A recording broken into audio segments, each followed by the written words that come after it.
परम आदरणीय सभा के अध्यक्ष महोदय, संचालक महोदय, अतिथिगण, हमारे विद्यालय में आए हुए छात्र छात्राओं, अभिभावकगण के इस दतहा आदर्श जूनियर हाई स्कूल के प्रांगण में लंगटू बाबा की धर्म भूमि और बरमेश्वर चौधरी की कर्म भूमि में आप लोगों का हार्दिक स्वागत और वंदन करते हैं। आज 14 अप्रैल है। 14 अप्रैल को हम लोग डॉक्टर भीमराव अंबेडकर का जन्मदिन मनाते हैं और इसके डॉक्टर भीमराव अंबेडकर ये ऐसे कौन व्यक्ति थे जिसको 14 अप्रैल को मनाया जाता है जन्मदिन, इनके बारे में हम लोग जानें। जब तक डॉक्टर भीमराव अंबेडकर ने कहे थे कि जब तक हम 3 तरह से शुद्धिकरण नहीं करते तब तक हमारी अस्थायी प्रगति नहीं हो सकती। हमें अपने आचरण को सुधारना होगा, अपने बोलचाल की भाषा को तरीकों को बदलना होगा और अपने विचारों में दृढ़ता लानी होगी। ये शब्द डॉक्टर भीमराव अंबेडकर जी के हैं। डॉक्टर भीमराव अंबेडकर दलितों के मसीहा, समाजसेवी एवं विधिवेत्ता के रूप में जाना जाता है। इन्होंने देश की स्वतंत्रता के पश्चात 4 नवंबर 1948 ईस्वी को भारतीय संविधान का प्रारूप संविधान सभा में प्रस्तुत किया। डॉक्टर अंबेडकर इस प्रारूप समिति के अध्यक्ष हुआ करते थे। इस प्रारूप में 395 अनुच्छेद और 8 अनुसूचियाँ थी। संविधान सभा में इसको कई बार पढ़े जाने के बाद अंततः 26 नवंबर 1949 को इस प्रारूप को स्वीकार कर लिया गया। डॉक्टर भीमराव अंबेडकर अपने भाइयों में सबसे छोटे थे। बचपन में माँ इन्हें प्यार से भीमा कहकर पुकारती थी। इनके पिता अंग्रेजी सेना में सूबेदार थे। सेवानिवृत्ति के बाद उन्होंने 14 साल तक मिलिट्री स्कूल में हेडमास्टर के रूप में काम किए। अंबेडकर के घर का माहौल ठीक नहीं था। पिता बच्चों की रामायण और महाभारत की कहानियों के साथ साथ संत नामदेव, तुकाराम,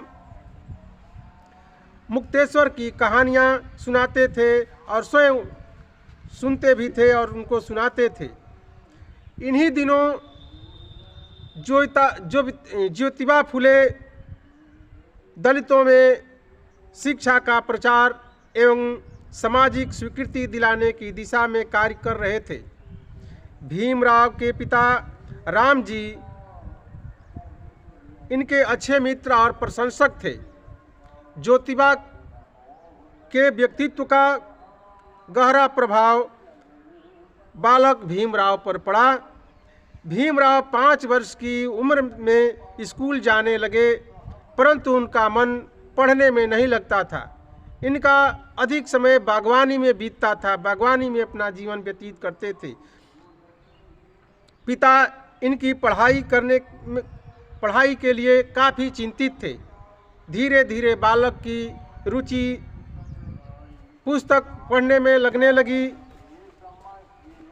अब वे पाठ्य पुस्तकें के अलावा अन्य पुस्तकें भी पढ़ने लगे।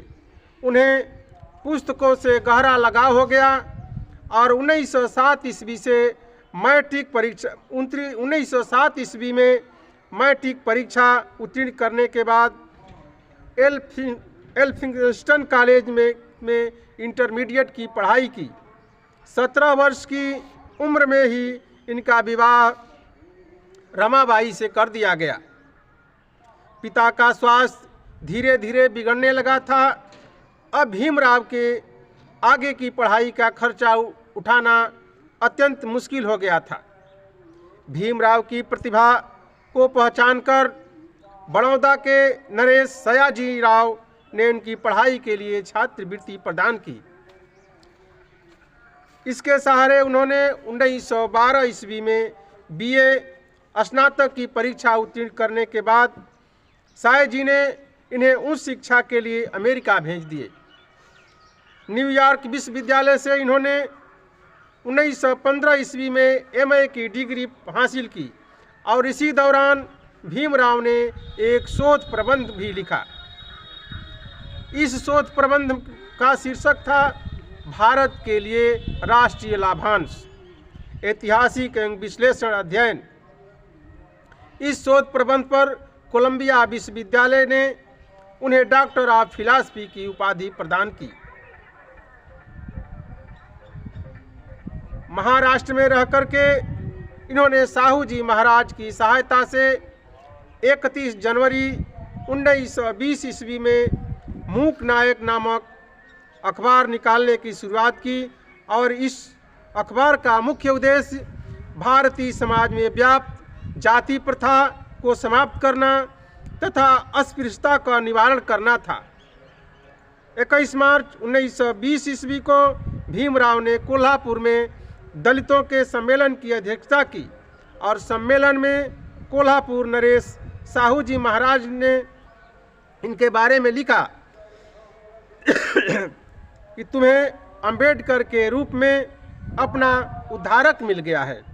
ये बात कोल्हापुर के नरेश साहू जी महाराज ने कही।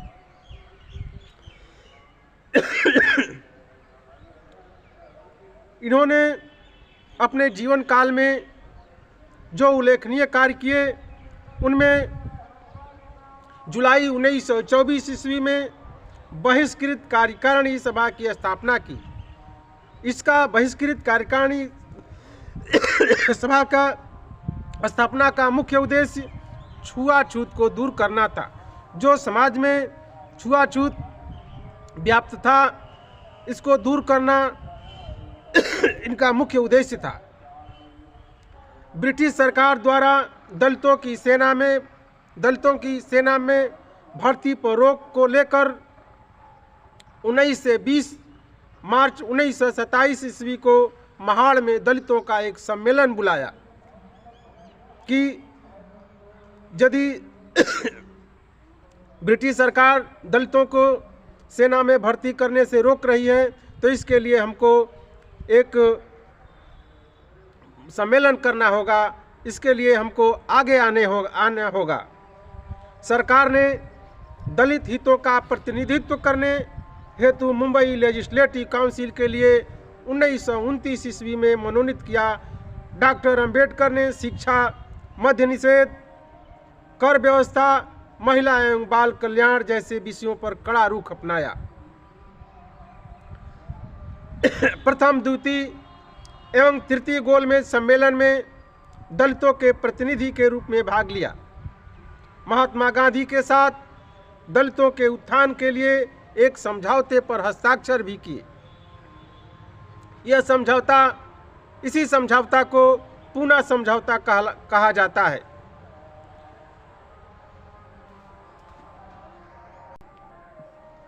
उन्नीस 1936 ईस्वी में डॉक्टर अंबेडकर ने इंडिपेंडेंस लेबर पार्टी नाम से एक राजनीतिक दल का गठन किया और 1937 ईस्वी में हुए प्रांतीय चुनाव में डॉक्टर अंबेडकर और उनके कई साथी भारी मत से विजयी हुए।